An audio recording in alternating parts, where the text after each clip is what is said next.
राधे राधे प्रिय मित्रों, आइए सुनते हैं वृंदावन की एक सच्ची कहानी।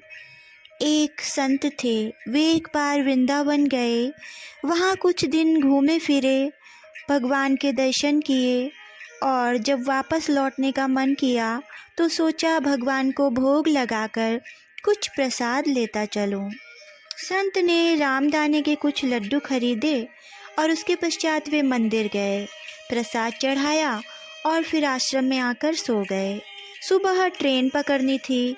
अगले दिन वे ट्रेन से वापस चले। सुबह वृंदावन से चली ट्रेन को मुगल सराय स्टेशन तक आने में शाम हो गई। संत ने सोचा अभी पटना तक जाने में 3-4 घंटे और लगेंगे। भूख लग रही है। मुगल सराय में ट्रेन आधे घंटे रुकती है। चलो हाथ पैर धोकर संध्या वंदन करके कुछ पा लिया जाए।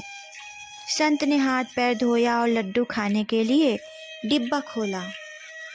उन्होंने देखा लड्डू में चींटे लगे हुए थे। उन्होंने चींटों को हटाकर 1-2 लड्डू खा लिए। बाकी बचे लड्डू प्रसाद में बांट दूंगा, ये सोचकर छोड़ दिए।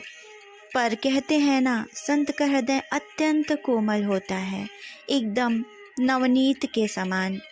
बेचारे को लड्डुओं से अधिक उन चींटों की चिंता सताने लगी। सोचने लगे कि ये चींटे वृंदावन से इस मिठाई के डिब्बे में आ गए हैं। बेचारे इतनी दूर तक ट्रेन में मुगल सराय तक आ गए। कितने भाग्यशाली थे। इनका जन्म वृंदावन में हुआ था। अब इतनी दूर से पता नहीं कितने दिन या कितने जन्म लग जाएंगे इनको वापस पहुंचने में। पता नहीं ब्रज की धूल इनको फिर कभी मिल भी पाएगी या नहीं।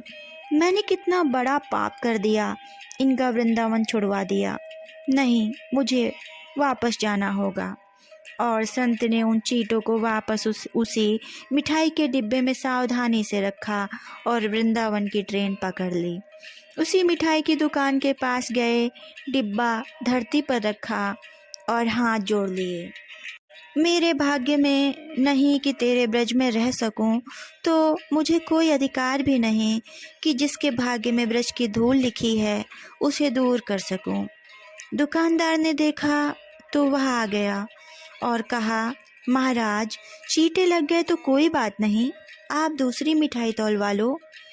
संत ने कहा, भैया, मिठाई में कोई कमी नहीं थी, इन हाथों से पाप होते होते रह गया, उसी का प्रायश्चित कर रहा हूँ। दुकानदार ने जब सारी बात जानी तो उस संत के पैरों के पास आकर वह बैठ गया। वह अत्यंत भावुक हो गया।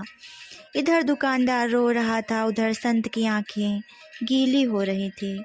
बात भाव की है, बात उस निर्मल मन की है, बात ब्रज की है, बात ईश्वर की है, बात मेरे वृंदावन की है, बात मेरे नटवर नागर और उनकी राधा रानी की है, बात मेरे कृष्ण की राजधानी की है।